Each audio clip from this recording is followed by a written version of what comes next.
नमस्कार, मी ऋषी देसाई. लोकशाही न्यूजच्या या विशेष बुलेटिनमध्ये आपलं स्वागत. खरं तर महाराष्ट्रावर ज्या प्रश्नाची आता चर्चा सुरू आहे, ज्या प्रश्नाबद्दल प्रत्येकाला उत्सुकता आहे, त्याच विषयाबद्दल बोलतोय की पोलीस दलात नेमकं चाललंय काय, आणि जर या बदल्या झाल्या असतील आणि या बदल्या भ्रष्ट मार्गाने झाल्या असतील तर हा दलाल नेमका कोण आहे, या विषयातला सगळ्यात मोठा गौप्यस्फोट पुढच्या 20 मिनिटात तुम्ही फक्त आणि फक्त लोकशाही न्यूजवर पाहणार आहात. आणि या सगळ्या संदर्भात चर्चा करण्यासाठी आपल्या सोबत आहेत आमचे कार्यकारी संपादक भालेराव सर. भालेराव सर, स्वागत. पण सगळ्यात महत्त्वाची गोष्ट, आपण एका टप्प्याटप्प्यानं हा सगळा जो खुलासा आहे तो उलगडतोय, आणि यातली गोष्ट क्रमांक पहिली आधी अगोदर बघूया. गुप्तचर विभागाच्या तत्कालीन आयुक्त रश्मी शुक्ला यांनी पोलीस बदल्यांमधील भ्रष्टाचार बाहेर काढला. लोकशाही न्यूजनं सर्वप्रथम हा अहवाल जगासमोर आणून त्यातली दलालांची नावं ही समोर आणली होती. बदल्यांसाठी पोलिसांनाही लाखो रुपये मोजावे लागतात. हे सर्वसामान्य माणसासाठी जसं अप्रूप होतं, तसं पोलीस दलासाठीही काही काळ धक्कादायक बनलं. आणि यातून काही दलाल कार्यरत आहेत ज्यांचे राजकीय संबंध हे अतिशय मधुर आहेत. रश्मी शुक्ला यांनी 20 मार्च 2020 रोजी हा अहवाल बनवला. या अहवालात पोलिसांच्या बदलीसाठी लाखो रुपये घेणाऱ्या 4 दलालांची नावं ही नमूद करण्यात आली. रश्मी शुक्ला यांनी ज्या 4 नावांचा उल्लेख केला ते नेमके आहेत तरी कोण? लोकशाही न्यूजवर सर्वप्रथम पहिल्यांदाच, मराठी न्यूज चॅनलच्या इतिहासात पहिल्यांदाच अशा पद्धतीनं पोलीस दलात पोलिसांकडनं पैसे घेऊन बदली करण्यासाठी करण्यात आलेलं रॅकेट, ज्याचा उल्लेख रश्मी शुक्ला यांनी केला, तीही नाव पहा. यातलं पहिलं नाव होतं महादेव इंगळे. दुसरं नाव, संशयित नंबर 3, देवानंद भोजे. 2 नंबरचं नाव संतोष उर्फ सागर जगताप. आणि चौथं नाव नवाज मनेर अजिमुद्दीन. ही 4 नावं, महादेव इंगळे, संतोष उर्फ सागर जगताप, देवानंद भोजे आणि नवाज मनेर अजिमुद्दीन.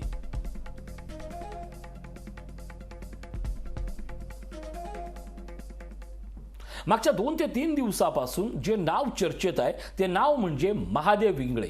महादेव इंगळेबद्दल फक्त सर्वच जण बोलत होते, मात्र तू नेमकं त्याला काय सांगायचं आहे हा प्रश्न कुणाच्याही डोक्यात पडला नाही. मात्र हा प्रश्न उपस्थित केला आम्ही आणि संपर्क साधला दलाल महादेव इंगळेशी. दलाल महादेव इंगळेशी आम्ही मोबाईलवरनं सातत्यानं संपर्क करतोय, त्यामुळे त्याचा संपर्क झाला नाही. जर त्याचा संपर्क होत नसेल तर मग आम्ही ठरवलं त्याच्या गावात पोहोचायचं. त्याचं गाव आहे उस्मानाबाद जिल्ह्यातील शेळका धानोरा. उस्मानाबाद जिल्ह्यातील शेळका धानोरा हे महादेव इंगळेंचं गाव, आणि त्या गावात आमची टीम पोहोचली. पोलीस अधिकारी रश्मी शुक्ला यांच्या अहवालामध्ये ज्या महादेव इंगळे नावाच्या व्यक्तीचं नाव समोर आलं, ही व्यक्ती कुठल्या याचा शोध घेण्याचा प्रयत्न लोकशाहीच्या माध्यमातून आम्ही केला. ही व्यक्ती उस्मानाबाद जिल्ह्यातील शेळका धानोरा या गावची असल्याचं निष्पन्न झालं.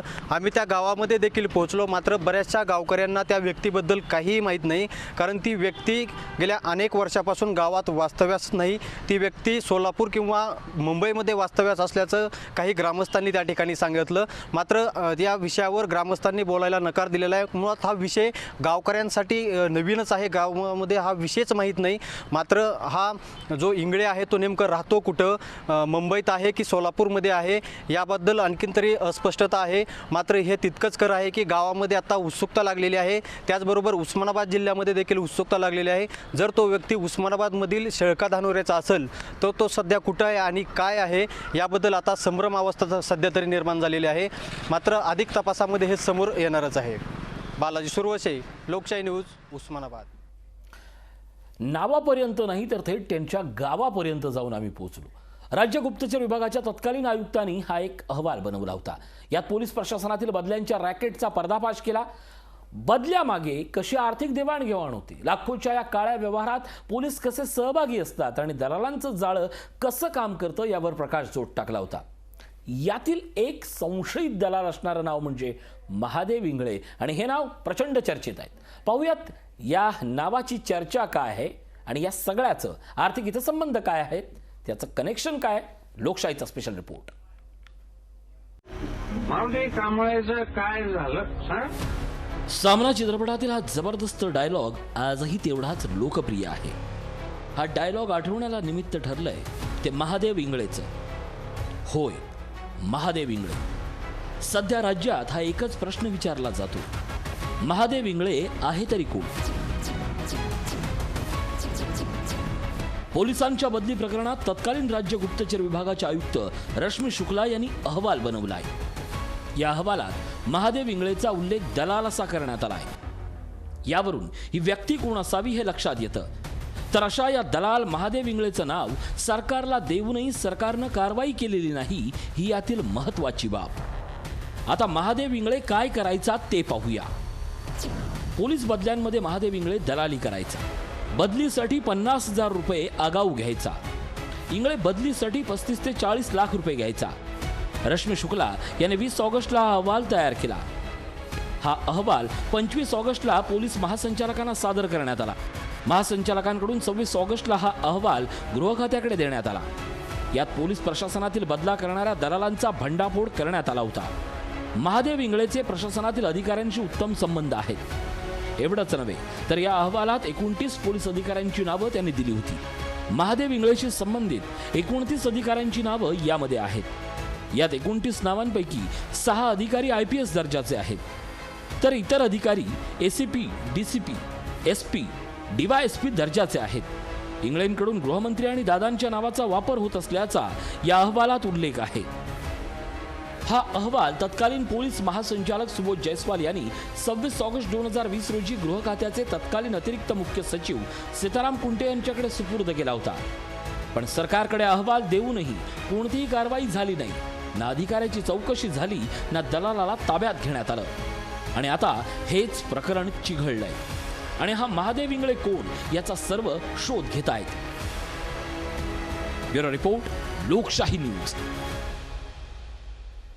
बदल्यांचा दलाल कोण याच विषयावर बोलणार आहोत आणि आपल्यासोबत भालेराव सर आहेतच. भालेराव सर, प्रश्न हा निर्माण होतोय की या सगळ्यामध्ये नेमकं रॅकेट कसं काम करायचं, नेमकं महादेव इंगळे कोण आहे, आणि सगळ्यात महत्वाचा प्रश्न, शुक्ला यांनीही जो अहवाल दिला तो कोणाकडे आणि त्यांचा हेतू काय होता. ऋषी, अतिशय साधं प्रकरण आहे. म्हटलं तर अतिशय साधं प्रकरण आहे. समजावून घ्यायला आपण पाहिलं तर अत्यंत साधं सोपं प्रकरण आहे. महादेव इंगळे हा 2-3 पद्धतीने हे रॅकेट चालवायचा. जी माहिती मिळते त्यानुसार महादेव इंगळे जो आहे हा एका वरिष्ठ सरकारी अधिकाऱ्याकडे नोकरीला होता. सरकारी नोकरीच आहे, पण त्याची जी पोस्टिंग आहे ती एका वरिष्ठ सरकारी अधिकाऱ्याच्या बरोबर होती. त्यानंतर त्याच्याकडे असलेल्या फाईल्स योगायोगाने हा एकदा पाहिल्या आणि त्यानंतर त्याच्या लक्षात आलं की याच्यातून आपण पैसा कमवू शकतो. साधं आणि सोपं गणित होतं. महादेव इंगळेचं एकच काम असायचं की ज्या वेळेला तो त्या फाईल्स पाहायचा, त्या फाईल्स पाहिल्यावर त्या पोलीस अधिकाऱ्यांना फोन करायचा, त्या जिल्हाधिकाऱ्यांना फोन करायचा, त्या उपजिल्हाधिकाऱ्यांना फोन करायचा, अशा वेगवेगळ्या अधिकाऱ्यांना फोन करायचा आणि त्यांना सांगायचा की तुमचं जे फाईल आहे, बदलीची फाईल, तुमच्या कामाची फाईल ती आलेली आहे साहेबांकडे, इथपर्यंत ते आलेलं आहे, बघा काही जर पैसे मिळाले तर त्याच्यात आपल्याला ॲडजस्ट करता येईल, असं सांगून तो पैसे मिळवायचा. बरं, याच्यात प्रत्यक्ष त्या अधिकाऱ्यांचा संबंध त्या बदलीमध्ये असायचाच असं नाही. कारण अनेकदा असं असायचं की एखादी फाईल आपोआप रुटीनमध्ये क्लिअर व्हायची, पण रुटीनमध्ये क्लिअर झालेल्या फाईलचे सुद्धा 40 लाख रुपये हा महादेव इंगळे घ्यायचा. इतकं हे गमतीदार प्रकरण आहे. म्हणजे ज्या सरकारी नोकराला थोडंसं डोकं आहे, ज्याला सिस्टीम पूर्ण माहिती आहे, फाईलचा प्रवास माहिती आहे की कुठली फाईल कशी फिरते, तो माणूस आपलं डोकं लावून कसे पैसे, म्हणजे कामाव्यतिरिक्त कसे पैसे भ्रष्टाचाराने कमवू शकतो याचं हे उत्तम उदाहरण आहे. नक्कीच. आपण आता एक हसून गमतीशीर हा शब्द वापरला. मला त्याच गोष्टीवरनं या सगळ्यातली एक रहस्याची एक मोठी मालिका दिसते. खरं तर गमतीशीर शब्द आपण वापरूही नाही, इतकं सगळं गंभीर प्रकरण आहे, पण तरीही गमतीशीर का म्हणावं, तर एक माणूस कशा पद्धतीनं सिस्टीमचा वापर करतो. आपण तेलगीपासून अनेक उदाहरणं, एक्झॅक्टली एक माणूस फक्त जो या सगळ्या प्रकरणात कुठेच सामील नाहीये, त्याने पूर्ण सिस्टीमचा वापर केला. आता या सगळ्या प्रकरणात एका वरिष्ठ पदाधिकाऱ्याच्या घरी तो कामाला होता, त्याच्या बोलण्यात गृहमंत्री येतात, त्याच्या बोलण्यात दादा येतात आणि त्याच्याकडून वरिष्ठ पोलीस अधिकारी त्याचा वापर करतात. ही नेमकी भानगड काय? ऋषी, अतिशय मार्मिक प्रश्न आहे तुझा की अनेक ठिकाणी जसं सचिन वाझेबद्दल म्हटलं जातं की सचिन वाझे वाझे ही व्यक्ती नाही आहे, तर ही प्रवृत्ती आहे. आणि प्रत्येक सरकारचा एक वाझे कोणीतरी असतो की जो लो प्रोफाईल राहून त्या सरकारकरता काम करत असतो. तसा हा महादेव इंगळे एकूण प्रकरण दिसतंय मला. जे आत्तापर्यंत आपल्याकडे कागदपत्र आली आहेत, जी माहिती आपण घेतली आहे, ज्या पद्धतीने इन्व्हेस्टिगेशन केलं आहे, आत्तापर्यंतचं हे सर्वात मोठं इन्व्हेस्टिगेशन आहे असं म्हणायला हरकत नाही. कारण या प्रकरणात केवळ महादेव इंगळे नाही आहे, रश्मी शुक्लांचा जर आपण अहवाल पाहिला जो सगळ्यांकडे नंतर प्रसिद्ध झाला, सर्वप्रथम जो लोकशाहीने दाखवला, त्याच्यात 1 नंबरचं नाव महादेव इंगळे आहे हे बरोबर आहे. परंतु त्याच्यापुढे 2, 3 आणि 4 हे कोण आहे हे कोणाला माहीत नव्हतं. हे आपण लोकांना सांगतो आहोत की या प्रकरणामध्ये महादेव इंगळे हे एकच नाव नाही आहे, तर संतोष उर्फ सागर जगताप हा ह्याच्यातला संशयित नंबर 2 आहे. देवानंद भोजे हा संशयित नंबर 3 आहे आणि नवाज मनेर हा संशयित नंबर 4 आहे. हे 4च जणांपुरतं हे रॅकेट मर्यादित आहे असं मानायला मी तरी तयार नाही. याच्यामध्ये अजूनही मोठी लोकं ही असण्याची शक्यता आहे. कारण जर पाहिलं तर हा जो जगताप नावाचा माणूस आहे हा उत्तर महाराष्ट्रातल्या पोलिसांच्या बदल्यांचं काम पाहायचा. म्हणजे यांना प्रादेशिक भाग वाटून दिले होते का की देवानंद भोजे यांनी विदर्भ पाहायचा, जगताप यांनी उत्तर महाराष्ट्र पाहायचा, नंतर मनेर यांनी काय मराठवाडा पाहायचा. म्हणजे हे इतकं शिस्तबद्ध पद्धतीने दलालांनी आपापसात वाटे करून घेतल्याचं पहिलंच उदाहरण या भ्रष्टाचाराच्या याच्यात दिसू शकतं. नक्कीच ही नावं अत्यंत महत्त्वाची आहे. आता एक एक प्रकरणाचा उलगडा करताना तुम्हाला आणखीन एका रहस्यापर्यंत लोकशाही न्यूज घेऊन जाते. पोलीस बदल्यांमध्ये एका पोलीस अधिकाऱ्याचं नाव आलं, त्याच्याशी लोकशाहीच्या प्रतिनिधीनं आम्ही त्याच्याशी संपर्क साधला आणि या संपर्कानंतर नेमकं त्याला काय सांगायचं होतं आणि नेमकं त्याच्याकडून आलेलं काय सत्य आहे पहा. सर नमस्कार, मी लोकशाही न्यूज चॅनलमधून बोलतोय. नमस्कार, बोला. सर रश्मी शुक्ला मॅडमच्या 20 ऑगस्टच्या रिपोर्टमध्ये आपल्या नावाचा उल्लेख आहे. तुम्ही बदलीसाठी प्रयत्नशील होता आणि त्यासाठी आपण पैसे मोजण्याची तयारी दर्शवली असं सांगितलं जात आहे. काय नेमकी खरी परिस्थिती आहे? खरं सांगितलेलं तुम्ही दाखवाल का? नक्कीच सर, तुमची बाजू ऐकणं हे आमचं काम आहे. लोकशाही कधीही एकतर्फी किंवा ट्विस्टेड बातम्या दाखवत नाही याची आपल्याला कल्पना आहेच. मी बदलीसाठी इच्छुक नाही, कारण माझ्या सध्याच्या नियुक्तीच्या ठिकाणचा कालावधी पूर्ण झालेला नाही आहे. त्यामुळे माझी इच्छा असली किंवा नसली तरीही अजून वर्षभर माझी बदली होऊ शकत नाही, ही वस्तुस्थिती आहे. आपण महादेव इंगळे नावाच्या व्यक्तीला ओळखतात का? कधी त्यांच्याशी आपली भेट झाली होती का? महादेव इंगळे नावाच्या माणसाला मी कधीही भेटलेलो नाही. या माणसाला मी ओळखत नाही, पण या नावाने मला काही महिन्यांपूर्वी फोन आले होते. मी बदलीच्या ठिकाणी रुजू झाल्यावर त्याने माझं फोनवरून स्वागत केलं होतं. जबाबदार पोलीस अधिकारी म्हणून मला आलेले सर्व फोन मी उचलतो आणि बोलतो, त्यामुळे त्याचाही फोन मी उचलला होता. आपल्या बदली संदर्भात आपण कधी महादेव इंगळेशी बोलला होतात का? कधीही नाही. मग या डाटा बॉम्बमध्ये आपलं नाव कसं? रश्मी मॅडमच्या हाताखाली मी हे काम केलंय. अशा प्रकारचे रिपोर्ट मी पण बनवलेत. पण कोणी मला फोन केले किंवा मी त्याच्याशी बोललो याचा अर्थ असा नाही की मी त्याच्या नियमित संपर्कात होतो. तुम्हाला बदली नको आहे का? माझी बदली होऊ शकत नाही हे मी आधीच सांगितलंय आणि प्रत्येक ठिकाणी मी तिथला कालावधी पूर्ण केलाय. सर आपलं संभाषण आम्ही सार्वजनिक करू शकतो का? मी निवेदन करण्यासाठी वरिष्ठांची परवानगी मागितली आहे. एकदा परवानगी मिळाली की माझं अधिकृत निवेदनच जाहीर करेल. लोकशाहीशी बोलल्याबद्दल खूप खूप धन्यवाद सर. माझी बाजू ऐकून घेतल्याबद्दलही लोकशाहीचे खरंच मनापासून आभार. या संदर्भातला आणखीन एक मोठा रिपोर्ट आम्ही तुम्हाला दाखवणार आहोत, पण तत्पूर्वी मी जातोय सरांकडे. सर, प्रश्न असा निर्माण होतोय की या सगळ्यामध्ये आपण ज्यावेळी अगदी दीक्षित सरांपासून ते महादेव इंगळेच्या गावापर्यंत पोहोचलो, इन्व्हेस्टिगेशन करताना फक्त कागदपत्र नाही, आपण अनेक माणसांशी बोलतोय. मागच्या 2 दिवसात प्रत्येक जिल्ह्यातल्या प्रत्येक पोलीस कॉन्स्टेबल पर्यंत पोहोचण्याचा प्रयत्न करतोय की पोलीस दलात नेमकं चाललंय काय, आपली कशा पद्धतीने इन्व्हेस्टिगेशन आता सुरू आहे.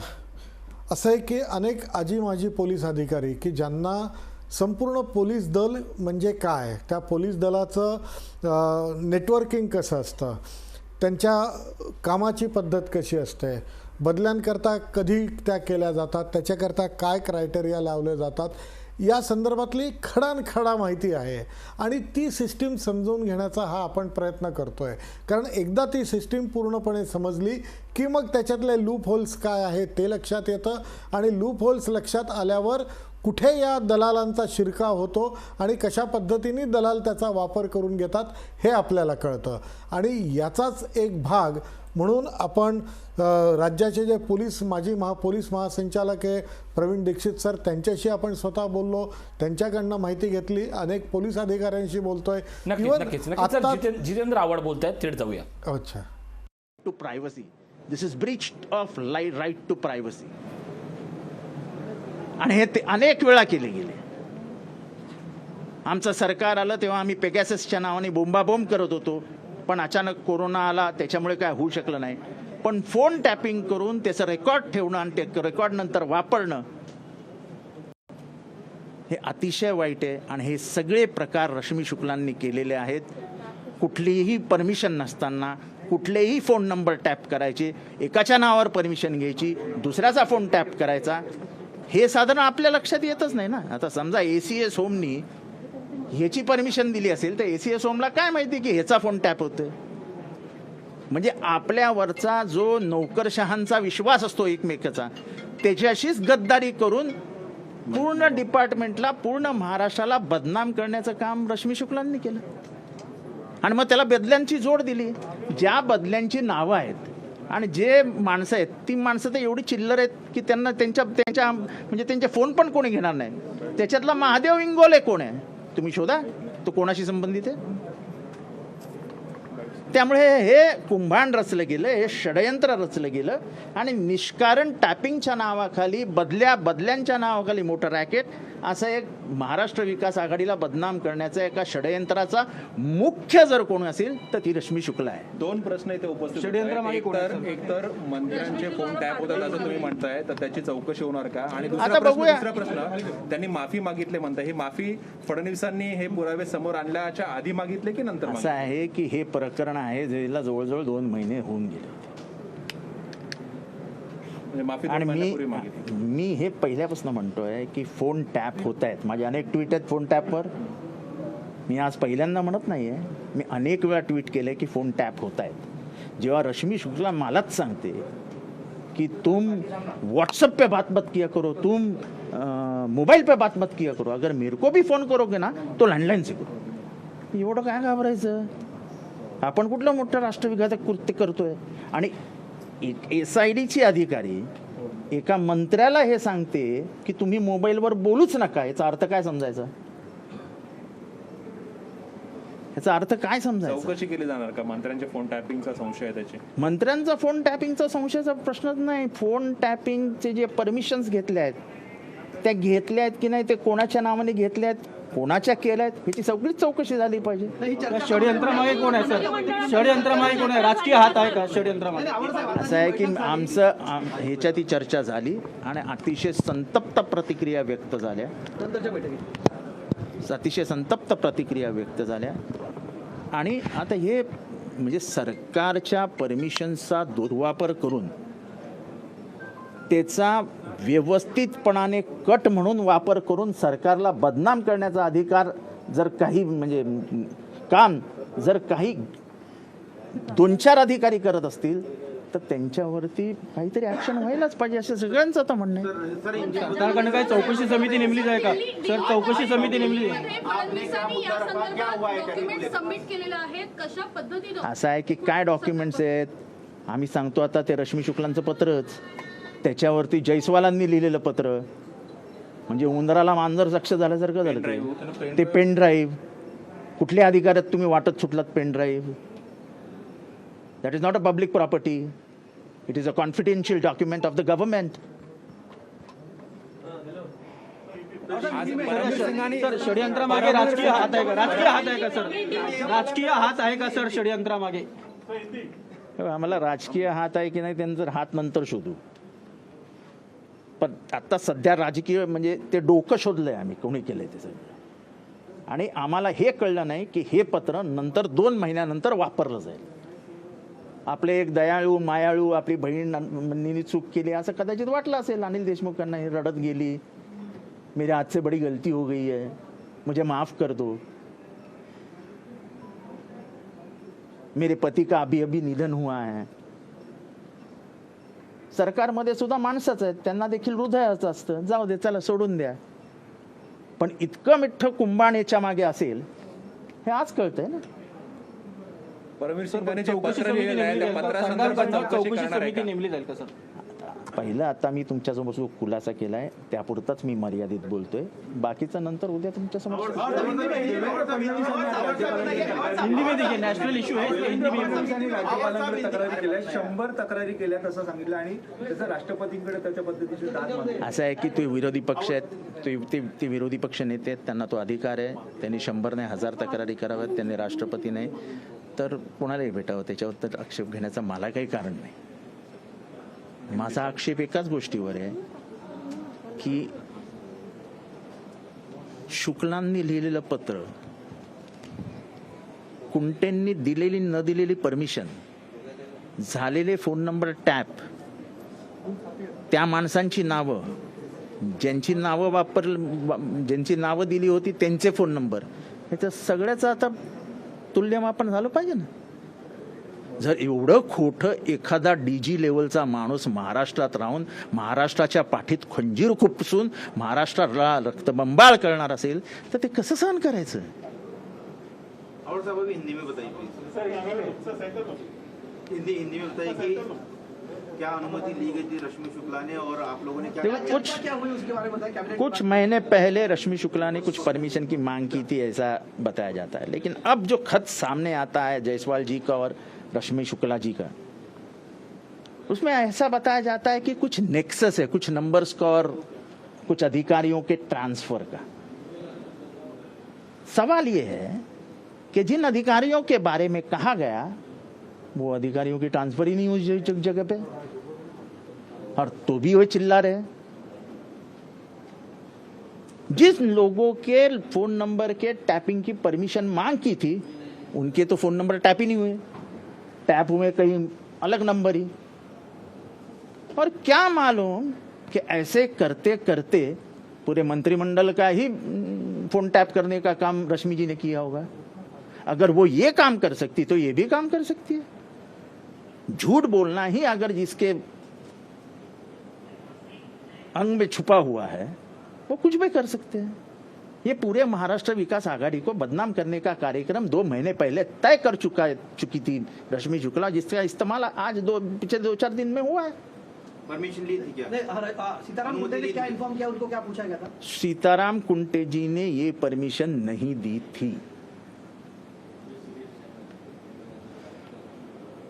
अब आपको पता चलेगा कुछ देर में कि परमिशन किसके नाम पे गई थी, किसका फोन टैप हुआ और क्या हुआ.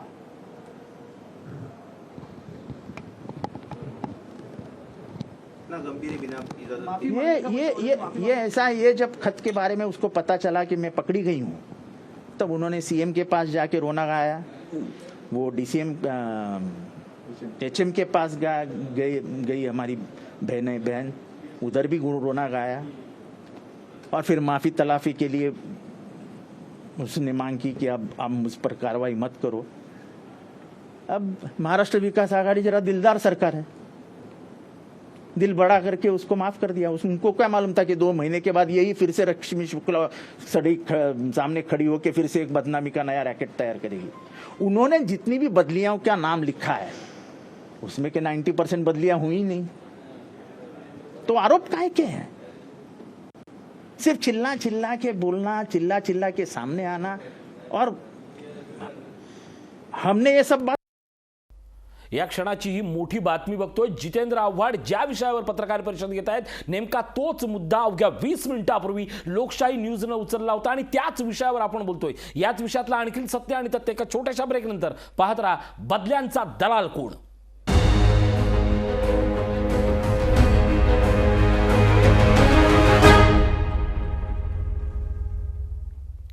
बदल्यांचा दलाल कोण, ज्या विषयावर आपण बोलतोय, सगळ्यात आधी लोकशाही न्यूज बोलतोय, सगळ्यात आधी महादेव इंगळेच्या भूमिकेवरच आम्ही प्रश्नचिन्ह उपस्थित केलं. सगळ्यात अगोदर रश्मी शुक्लांना काय सांगायचं होतं त्यातला वीक पॉइंट आम्ही उपस्थित केला आणि तोच विषय आता पुन्हा चर्चेला जातोय. याच निमित्तानं अगदी थोडक्यात मी भालेराव सर यांच्याकडे जातो. भालेराव सर, प्रश्न आहे की आपण त्या विषयावर बोलतोय आणि त्याच विषयावर आता महाराष्ट्र चर्चा करतोय. आपण आत्ताच पाहिलं की जितेंद्र आव्हाडांनी तोच मुद्दा उचलला की महादेव इंगळे कोण हे शोधून काढा. म्हणजे त्यांनी सांगायच्या आधी लोकशाहीची टीम ही महादेव इंगळेच्या गावात जाऊन महादेव इंगळेचं पोलिसांशी काय संभाषण व्हायचं ते सगळं आपण दाखवत आहोत. म्हणजे जो विचार त्यांच्या डोक्यात येतो त्याच्या आपण ऑलरेडी सगळं हे प्रत्यक्षात आणलेला असतो.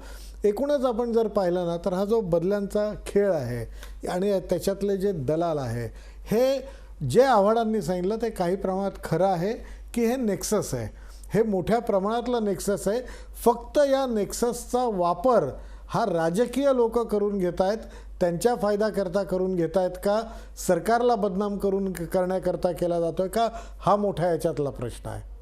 नक्कीच हा प्रश्न आहे आणि हा प्रश्न खऱ्या अर्थानं उत्तर म्हणून आपण शोधतोय आणि याचं एकमेव कारण म्हणजे या सगळ्याबाबत बोलताना लोकांच्या मनात काय ते आम्ही जाणून घेतो. आणि लोकांच्या मनात आणखीन एक प्रश्न होता की महादेव इंगळेनं हे नेमकं केलं कसं असेल. या महादेव इंगळेनं अनेक पोलीस अधिकाऱ्यांच्या बदलीसाठी दलाली केल्याचा आरोप करण्यात आलाय, तसं अहवालात नमूद आहे. मग हा महादेव इंगळे नेमका कोण आणि पोलीस अधिकाऱ्यांची बदली करण्याची त्याची मोडस ऑपरेंडी काय होती, लोकशाहीनं त्याचाही खुलासा केलाय. पहा स्पेशल रिपोर्ट.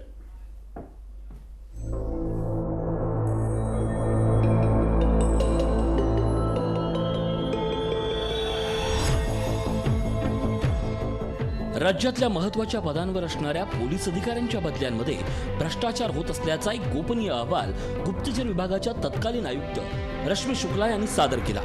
त्यांच्या या अहवालानंतर राज्याच्या पोलीस दलात प्रचंड खळबळ उडाली.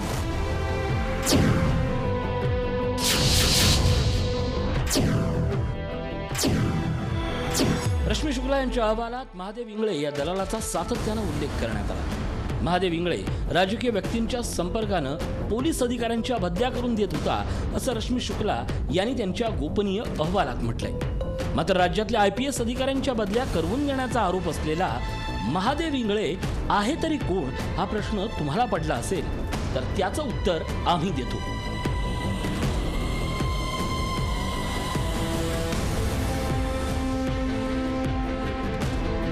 कोण आहे महादेव इंगळे? महादेव इंगळे हा मूळचा उस्मानाबाद जिल्ह्यातल्या कळंब तालुक्यातल्या शेळका धानोरा गावचा रहिवासी आहे. फडणवीस सरकारच्या काळात मुख्यमंत्र्यांचे तत्कालीन OSD असलेल्या प्रवीण परदेशींच्या घरी महादेव इंगळे केअरटेकर असल्याची माहिती मिळते.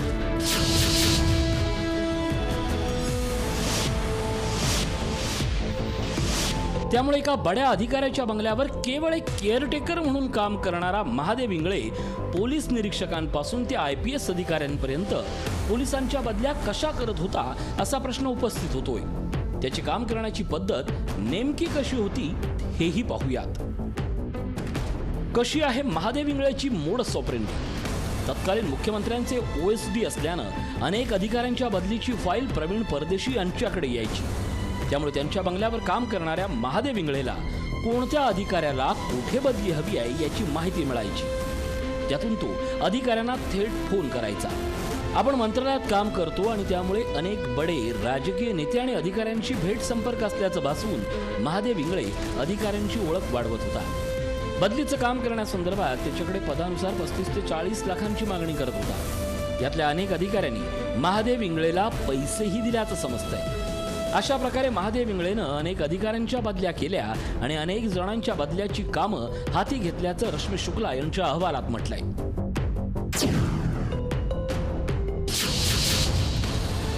विशेष म्हणजे महादेव इंगळे या सगळ्या अधिकाऱ्यांच्या बदल्या गृहमंत्री आणि दादा यांच्याकडून करून घेत असल्याचं या अहवालात नमूद केलंय. त्यामुळे रश्मी शुक्ला यांच्या अहवालातील गृहमंत्री आणि दादा नेमके कोण आहेत हे समोर येणं गरजेचं आहे. शिवाय या सगळ्या प्रकरणाचे सत्य समोर येण्यासाठी महादेव इंगळेला कधी शोधून काढलं जाणार असा सवालही उपस्थित होतो. ब्युरो रिपोर्ट, लोकशाही न्यूज. एकूणच बदल्यांचा दलाल कोण या सगळ्या प्रश्नाची उत्तर आता हळूहळू मिळायला सुरुवात झाली आहे. पण मग जितेंद्र आव्हाड यांच्या बोलण्याप्रमाणे ती व्यक्ती जर सरकारमधलीच आहे का किंवा हात आहे, यापेक्षा ते डोकं कोणाचं आहे हा जर प्रश्न राजकीय बनत चालला असेल तर मग त्याहीपेक्षा महत्त्वाचा महादेव किती डोक्याने काम करत होता हा प्रश्न आपण आता विचारणार आहोत भालेराव सर यांना. भालेराव सर, प्रश्न हाच आहे की नेमकं या रॅकेटमध्ये किती जणांची डोकी असतील? सद्यस्थितीत तर 4 नावं पुढे आलेली आहेत की ज्यांचा थेट सहभाग हा कुठल्या ना कुठल्या मार्गानं याच्यामध्ये दिसून येतोय. त्याच्यामुळे 4 डोकी तर याच्यात होती एवढं नक्की. आणि या 4 डोक्यांच्या जीवावर एवढं मोठं जवळपास 12-15 कोटीचं हे रॅकेट चालत असेल याच्यावर मी तरी विश्वास ठेवायला तयार नाही. किमान याच्यामध्ये 12 ते 15 जण असले पाहिजेत ज्यांना जे सरकारमधल्या विविध पातळ्यांवर विविध पदांवर आपलं स्थान मजबूत करून बसलेले असतील, वर्षानुवर्ष बसलेले असतील आणि ज्यांना सरकार कसं चालतं, ज्यांना बदली कशी चालते होते, याची प्रोसेस काय हे सगळं माहिती आहे. अशी लोक बरोबर त्या सिस्टीममधल्या लूप होल्सचा फायदा घेऊन आणि पोलीस अधिकाऱ्यांच्या क्रीम पोस्टिंगचा हव्यास घेऊन आपलं जाळं फेकत असतील. आणि त्या जाळ्यामध्ये आत्तापर्यंत किती पोलीस अधिकारी अडकले माहिती नाही. तपासामध्ये तेही महादेव इंगळे पुढे आला की त्याच्यातून तेही लक्षात येईल. परंतु हा उद्योग किती वर्ष चालला होता आणि त्याच्यातून किती कोटी रुपये तयार झाले हा खरोखर संशोधनाचा आणि तपासाचा भाग आहे. परंतु लोकशाहीनं आपल्यासमोर सर्वात पहिल्यांदा हा सगळा मुद्दा मांडला. रश्मी शुक्लांचा रिपोर्ट सर्वात पहिल्यांदा दाखवला. त्याच्यातला महादेव इंगळे शोधून काढायचा प्रयत्न केला.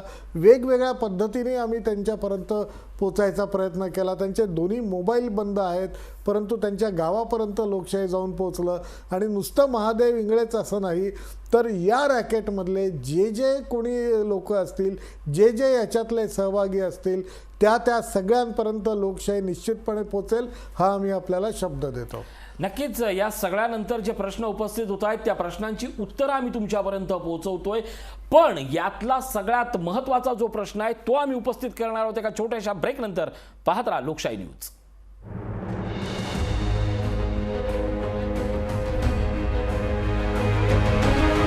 क्षणाची सगळ्यात मोठी बातमी, ज्या बातमीवर लोकशाही न्यूजनं शिक्कामोर्तब केलं त्याच बातमीवर आता महाराष्ट्राच्या राजकारणात एक मोठी खळबळ माजली आहे. कॅबिनेटच्या बैठकीतही त्याबद्दल एक मोठी चर्चा झाली आहे. फोन टॅपिंग प्रकरण आणि महादेव इंगळेबाबत लोकशाही न्यूजनं सातत्यानं उचललेली जी गोष्ट होती त्याच्यावर आता मोठी चर्चा झाली आहे. बदली घोटाळ्यावर जितेंद्र आव्हाडांनी एक मोठी प्रतिक्रिया दिली आहे. महादेव इंगळे म्हणजे नेमका कोण, महादेव इंगळेची भूमिका काय, यावरच आता प्रश्नचिन्ह उपस्थित झालंय. टॅपिंग प्रकरण अंगलट आल्यावर शुक्ला या मुख्यमंत्र्यांकडे गेला. त्यानंतर मात्र त्यांनी जो अर्ज दिला त्याच अर्जाचा राजकीय वापर झालाय. आव्हाडांनी आता रश्मी शुक्लांवर खळबळजनक आरोप केलेत. या क्षणाची सगळ्यात मोठी बातमी, लोकशाही न्यूजनं जो सवाल उपस्थित केला होता त्याच सवालावर आता महाराष्ट्राच्या कॅबिनेटमध्ये चर्चा झाली आहे आणि जितेंद्र आव्हाड यांनी मोठी प्रतिक्रिया दिली आहे की महादेव इंगळे म्हणजे नेमका कोण, महादेव इंगळेचे राजकीय संबंध काय आहेत, महादेव इंगळे कुणासाठी काम करत होता, महादेव इंगळे मागच्या सरकारमध्ये काय काम करत होता. दरम्यान या सगळ्यावर जितेंद्र आव्हाड यांनी काय प्रतिक्रिया दिली आहे पाहूया. या बदल्यांची नावं आहेत आणि जे माणसं आहेत ती माणसं तर एवढी चिल्लर आहेत की त्यांना त्यांच्या म्हणजे त्यांचे फोन पण कोणी घेणार नाही. त्याच्यातला महादेव इंगोले कोण आहे तुम्ही शोधा, तो कोणाशी संबंधित आहे. त्यामुळे हे कुंभांड रचलं गेलं, हे षडयंत्र रचलं गेलं आणि निष्कारण टॅपिंगच्या नावाखाली बदल्यांच्या नावाखाली मोठं रॅकेट असं एक महाराष्ट्र विकास आघाडीला बदनाम करण्याचा एका षडयंत्राचा मुख्य जर कोण असेल तर ती रश्मी शुक्ला आहे. ही नावं चिल्लर आहेत असं दोनदा म्हणाले पण लोकशाहीने चिल्लर गोष्ट समजली नाही तर ते नाणं शोधलं आणि त्याच्या गावापर्यंत पोहोचलो, त्याच्याशी संपर्क साधला, त्याची नेमकं काम करण्याची पद्धत काय होती, काम कुठे करत होता, कशा पद्धतीनं पोलीस दलातल्या वरिष्ठ अधिकाऱ्याशी महादेव इंगळे भेटायचा, बोलायचा, त्यांच्याकडनं पैसे घ्यायचा आणि बदल्या करायचा का, संशयित दलाल ते दलाल या प्रवासातली जो सगळा अभ्यासपूर्ण प्रवास आहे तो लोकशाही न्यूज या क्षणाला मांडते. मी पुन्हा एकदा भालेराव सर यांच्याकडे जातोय. भालेराव सर, अगदी महत्त्वाचा प्रश्न की या सगळ्याच्या निमित्तानं महादेव इंगळे नावाचा किंवा जितेंद्र आव्हाडांच्या भाषेत इंगोले नावाचा एक माणूस आहे, त्याला सगळ्यांनी मिळून साधा शिपाई ठरवला किंवा साधा अधिकारी ठरवला पण तो एक न दिसणाऱ्या असंख्य चेहऱ्यांचं एक तोंड आहे. निश्चितपणे जसं आपण म्हणतो की चेहरा आणि मुखवटा हा. व्यक्तीचे हे दोन वेगवेगळे असतात, तशी प्रत्येक सरकारमध्ये काही लोक अशी असतात की ती बिनचेहऱ्याची असतात. ती तुम्हाला कुठेही म्हणजे गर्दी जशी बिनचेहऱ्याची असते तसे हे अधिकारी किंवा तशी ही व्यक्ती बिनचेहऱ्याची असते. अगदी तुमच्या शेजारी ते असतात, तुमच्या आजूबाजूला असतात, तुमच्याबरोबर चहाला असतात, पण तुम्ही त्यांच्याकडे तेवढं लक्ष देत नाही किंवा तुम्ही त्यांना मार्क करत नाही. परंतु या लोकांचं परिस्थितीवर तुमच्यावर अतिशय बारकाईनं नजर असते. कुठल्या अधिकाऱ्याचं कुठे काम अडलेलं आहे, कुठल्या अधिकाऱ्याची दुखरी नस कुठली आहे, कोणाला कुठे बदली हवी असते, याची बरोबर त्यांना ते माहिती काढतात. नुसतीच माहिती काढतात असं नाही, तर ज्या पदावर ते असतात तिथून त्या पदाचा वापर करून त्या व्यक्तीची फाईल नेमकी कुठे आहे याची माहिती घेतात. ती माहिती घेतल्यानंतर त्या व्यक्तीला फोन करून तुमचं काम इथे इथे अडलेलं आहे आणि पूर्ण करायचं असेल तर हे मार्ग आहे, अमुक एक दादा आमचे जवळचे आहेत, अमुक एक मंत्री आमची कामं करून देतात, तुमची पैसे मोजायची तयारी असेल तर तुमचं काम होईल, अशा पद्धतीने एक जाळं त्याच्यावर फेकतात. बट नॅचरल शेवटी प्रत्येकाचं काम कुठेतरी अडलेलं असतं. कोणाला कौटुंबिक कारणामुळे एखाद्या ठिकाणी बदली हवी असते, एकाला अजून दुसऱ्या कारणामुळे दुसरीकडे बदली हवी असते. तर या सगळ्याचा फायदा अचूकपणे हा महादेव इंगोले किंवा महादेव इंगळे हा घ्यायचा. आणि अनेकदा असं झालेलं आहे, म्हणजे अनेक अधिकाऱ्यांनी नाव न सांगण्याच्या अटीवर सांगितलं, आपले सोर्सेस खूप चांगले होते, की रुटीनमध्ये या अधिकाऱ्यांच्या बदल्या व्हायच्या किंवा रुटीनमध्ये त्यांची जी अडलेली फाईल असायची ती क्लिअर व्हायची. पण ती फाईल ज्या क्षणी क्लिअर व्हायची त्याच्या दुसऱ्या क्षणाला महादेव इंगोलेचा त्या अधिकाऱ्याला फोन जायचा आणि मीच ही तुमची फाईल क्लिअर करून दिली, या साहेबांकडे घेऊन गेलो, दादांकडे घेऊन गेलो आणि हे सगळं झालेलं आहे आणि आता तुम्ही बाकीचं पेमेंट करा, असं तो सांगायचा. या महादेव इंगोलेचा अजून एक इंटरेस्टिंग प्रकार म्हणजे ऋषी आजच्या मार्केटिंगचं हे सर्वोत्कृष्ट तंत्र म्हटलं पाहिजे, की काम हो न हो, काम ॲक्सेप्ट करायची फी म्हणून हा 50,000 रुपये घ्यायचा. टोकन म्हणजे रजिस्ट्रेशनशिप म्हणजे मेंबरशिप, थोडक्यात याच्या क्लबची मेंबरशिप. म्हणजे तुमचं काम हो न हो 50,000 रुपये तुम्हाला या महादेव इंगोलेला द्यावे लागायचे. म्हणजे असं रश्मी शुक्लांच्या रिपोर्टमध्ये म्हटलेलं आहे. आपण जे काही हे सगळं बोलतोय याचे हे आपले सोर्सेस आणि रश्मी शुक्लांचा रिपोर्ट. या सगळ्या संदर्भात लोकशाही न्यूज सध्या तरी या सगळ्या प्रकरणाला संशयित दलाल असा आम्ही शब्द वापरतोय, तो सुद्धा रश्मी शुक्ला यांच्या अहवालावर. अर्थात रश्मी शुक्लाच्या अहवालाचा संदर्भ देताना रश्मी शुक्ला यांनी ज्या मुद्द्यावर ही गोष्ट मांडली आहे त्या महादेव इंगळे याचा शोध मात्र आम्ही प्रामाणिकपणे घेतलाय. त्याच्या कामाची पद्धत ही आम्ही ठामपणे मांडतोय, त्यातलंही मोठं सत्य समोर येईल. पण पुन्हा एकदा आपण ऐकूया की जितेंद्र आव्हाड आज काय म्हणालेत.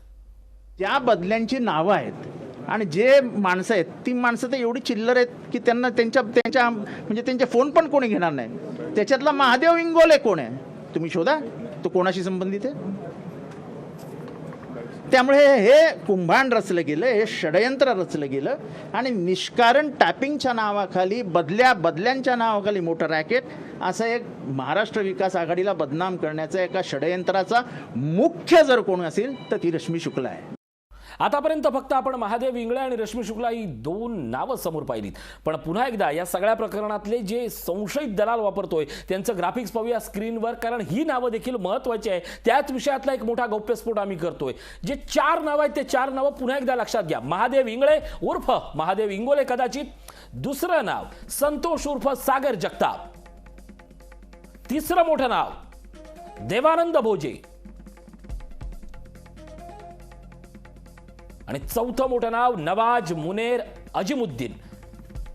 अर्थात ही 4 नावं पुन्हा का दाखवली त्यामागे एक कारण आहे. अर्थात यामागे एक गोम दडलेला आहे आणि आता मात्र आपण एक मोठं या सगळ्या प्रकरणातलं सत्य तुमच्या समोर आणणार आहोत. आपल्यासोबत थेट नागपूरहून जोडतायत आमच्या प्रतिनिधी कल्पना नळसकर. कल्पना, खरं तर महाराष्ट्राला या क्षणाला मुंबईत पोलिसांच्या बदल्यांचे एक रॅकेट, त्या संदर्भात जितेंद्र आव्हाडांचा बाईट, आपण हे सगळं सुरू केलेली शोध मोहीम, इन्व्हेस्टिगेशन रिपोर्ट आपण मांडतोय. आपल्यासोबत स्वतः भालेराव सर, कशा पद्धतीनं या सगळ्याचा आपण शोध घेतोय, संपूर्ण लोकशाही न्यूजची टीम जिल्ह्यात कशा पद्धतीनं महाराष्ट्राच्या गृह खात्यात नेमकं बदल्यांचं रॅकेट कसं चाललंय याचा अहवाल मांडतोय. मी पुन्हा एकदा भालेराव सरांकडे जातोय आणि कल्पनाकडे जातोय. भालेराव सर, कल्पना जोडली जाते, काय तिला आपण प्रश्न विचारले? कल्पना, आपल्याला माहिती आहे की आज दिवसभर नागपूरहून अमरावतीहून विदर्भातला काही भाग आज दिवसभर ती फिरती आहे. कल्पना विविध अधिकाऱ्यांशी बोलती आहे, विविध अगदी खालच्या हवालदार, कॉन्स्टेबल या लेवलपासून ते SP लेवलच्या अनेक अधिकाऱ्यांशी तिने चर्चा केली आहे. तिच्या हाती काय लागलं आहे ते पाहूया. कल्पना, आज तू हे जे दिवसभर सगळ्यांशी बोलली, सगळ्यांकडनं माहिती गोळा केली, काय हाती लागलं आहे? नक्कीच आपण जर पाहिलं तर रश्मी शुक्लानी जी नावं समोर आणली आहे त्याच्यामध्ये एक नाव महत्त्वाचं आहे, कारण ते जे नाव आहे देवानंद भोजे, हे जे आहेत त्या आता जे आहे ते कर्मचारी आहेत शासकीय, आणि बाकीची जी लोक आहेत ती मात्र सिव्हिलियन्स आहेत, ती काही सरकारी नोकरीमध्ये नाही आहेत. पण देवानंद भोजे हे गेल्या 25 वर्षापासून पोलीस खात्यामध्ये कार्यरत आहेत आणि ते पहिले कॉन्स्टेबल होते आणि नंतर त्यांनी आम्ही जेव्हा तिथल्या जे SP आहेत त्यांच्याशी बोललो तेव्हा त्यांनी सांगितलं की एक तरतूद आली होती, त्याच्यानंतर जे कॉन्स्टेबल असतात पदावरती त्यांना जर कॉन्स्टेबल नसेल राहायचं तर मग ते लोक राजीनामा देऊन परीक्षा देऊन मग क्लर्क मध्ये जातात. तर ते देवानंद भोजे जे होते हे आधी कॉन्स्टेबल होते, पण नंतर मग त्यांनी काही वर्षानंतर ते क्लर्क म्हणून जॉईन झाले आणि त्यांचा तो कारभार ते सांभाळत होते. पण या दरम्यान जेव्हा ते ग्रामीण इथे होते, मुख्यालयात होते, ते क्लार्क डिपार्टमेंटमध्ये, त्यांची पत्नी सुद्धा तिथेच कार्यरत आहे. पण आता त्यांच्यावरती तिथे अनेक आरोप झाले आणि त्यांचं नाव सुद्धा आलेलं आहे की ते बदल्यांसाठी जे आहे ते पैसे घ्यायचे. आणि एक महत्त्वाचं म्हणजे आपण जर जी नावं पाहिली त्याच्यामध्ये त्यांचे जे 2 ट्रान्झॅक्शन त्याच्यामध्ये दिसतात आहे आणि 2 ट्रान्झॅक्शनमध्ये एक शेतीचा व्यवहार आहे की 25 लाखामध्ये त्यांनी शेतीचे जे व्यवहार ते केले होते, त्यांचा सुद्धा आपण छडा लावला लोकशाही न्यूजनी, आणि लोकशाही न्यूज त्यांच्याबरोबर पोहोचले आहेत. आणि ते जे होते तुलसीराम, हे SP ऑफिस जे आहे ग्रामीणचं, तिथे समोरच जे आहेत उसाचा रस असतो ते काढण्याचं त्यांचं काम आहे, ते विकण्याचं काम करतात आणि त्यांच्यापर्यंत आपण पोहोचलो आणि त्यांच्यासोबत काय बोलणं झालं या देवानंद भोजेचं ते आपण सगळं ऐकलं. पण त्यांचं असं म्हणणं होतं की मी याच्यामध्ये कशामध्येही नाहीये, मी गरीब माणूस आहे आणि मी फक्त त्यांना शेती दाखवली होती, असं त्यांनी त्याच्यावरचं एक्सप्लेनेशन दिलेलं आहे. तर देवानंद भोजे यांनी एक मिनिट मी तुम्हाला थोडंसं डिस्टर्ब करतो. हे जे देवानंद भोजे आहेत, तुम्ही आता सांगितलं 25 वर्ष हे या ठिकाणी प्रशासकीय भागात काम करतात. म्हणजे पोलिसांचे सुद्धा 2 भाग असतात, एक ॲक्च्युअल पोलीस आणि डिटेक्शन विभाग, क्राईम विभाग वगैरे, आणि दुसरा पोलिसांचं प्रशासन. गेली 25 वर्ष जर हा माणूस पोलीस प्रशासनात काम करतोय तर याला बदलीची प्रोसेस काय असते, त्याच्यातले लूप होल्स काय असतात, कोणाची बदली होऊ शकते, कोणाची बदली कुठे होऊ शकते आणि कुठल्या बदलीकरता किती पैसे आकारायचे, याची खडानखडा माहिती असणार. नक्कीच सर, आपण कल्पनाशी बोलणार आहोत, काही टेक्निकल याच्यातला प्रॉब्लेम आलाय. पण तुम्ही जो प्रश्न म्हणताय त्या प्रश्नावरनंच हे सगळं आता रामायण सुरू झालेलं आहे. आणि यातलं शेवटचं नाव जे खरं तर रश्मी शुक्ला यांनी हा गौप्यस्फोट केलाय असं वाटत होतं, पण रश्मी शुक्ला यांच्याच भूमिकेबद्दल आता सत्ताधाऱ्यांनी प्रश्नचिन्ह उपस्थित केलं. काय म्हणाले जितेंद्र आव्हाड, पाहूयात. आपले एक दयाळू मायाळू आपली बहीण चूक केली असं कदाचित वाटलं असेल अनिल देशमुखांना. रडत गेली, मेरे हाथ से बड़ी गलती हो गई है, मुझे माफ कर दो, मेरे पति का अभी अभी निधन हुआ है. सरकारमध्ये सुद्धा माणसंच आहेत, त्यांना देखील हृदयाचं असतं, जाऊ दे चला सोडून द्या. पण इतकं मिठ्ठ कुंभाण्याच्या मागे असेल हे आज कळतंय ना. एकाच वेळी दुसरी दृश्य बघतोय. या क्षणाला गृहमंत्री अनिल देशमुख आपल्याला दिसत आहेत, अर्थात ते माध्यमांशी संवाद साधतायत का आपला त्याच्यावरही नजर असणार आहे. आम्ही सातत्यानं त्यांच्याशी संपर्क साधण्याचा प्रयत्न करतोय. गृहमंत्री अनिल देशमुख दिसत आहेत. यावेळी आता बैठक संपून ते बाहेर पडलेले आहेत. पुन्हा एकदा मी सरांकडे वळतोय. सर, या दृश्यावरही नजर आहे आपली. एकाच वेळी कल्पना नळसकर देखील पुन्हा एकदा संपर्कात झालेला आहे. तोपर्यंत सर, प्रश्न असा आहे की कल्पनानं सांगितलेली गोष्ट आणि आपण उपस्थित केलेला प्रश्न काय नेमकं आपण विचारूया कल्पनाला? नाही, आधी पहिल्यांदा या प्रश्नाचं उत्तर घेऊया कल्पनाकडनं. कारण काय, एखाद्या विभागामध्ये एक व्यक्ती जर 25 वर्ष काम करत असेल तर पहिला प्रश्न असा असतो की या व्यक्तीची बदली का नाही झाली. साधारणतः दर 3 वर्षांनी सगळ्या बदल्या होतात. तर एक माणूस जर इतकी वर्ष नाही 25 किमान 10 वर्ष तर तो तिथे असेल, तर या 10 वर्षात त्याची बदली का नाही झाली, त्याच्यावर कोणाची मेहर नजर होती, हे सगळा प्रश्न आहे. नक्कीच कल्पनाकडनं उत्तर घ्या. कल्पना, त्याच्या बदलीबाबत आणि त्याच्या जबाबदारीच्या पदावरही आता प्रश्नचिन्ह. नवाब मलिक बोलतात. मी येतो कल्पना. कैबिनेट डिसीजन अभी आएगा ना. अभी मेरे को 15 डिसीजन याद ही नहीं है ना, मैं क्या बोलूँ. आज गृहमंत्री देशमुख साहब इनकी मुख्यमंत्री जी से मुलाकात हुई, उसके बारे में क्या निर्णय हुआ, कुछ बताएंगे आपको. अनिल देशमुख जी आज की कैबिनेट में उपस्थित थे. वे महाराष्ट्र के गृह मंत्री हैं और निश्चित रूप से सारी परिस्थितियों की जानकारी उन्होंने मंत्रियों को दी है. बहुत सारी जानकारी के बाद ये पता चला है कि कुछ अधिकारियों ने गंभीर रूप से कानून का उल्लंघन किया है. निश्चित रूप में आने वाले दिनों में उन पर कार्रवाइयाँ होंगी. सर, कोविड की सिच्युएशन बिगड़ रही है.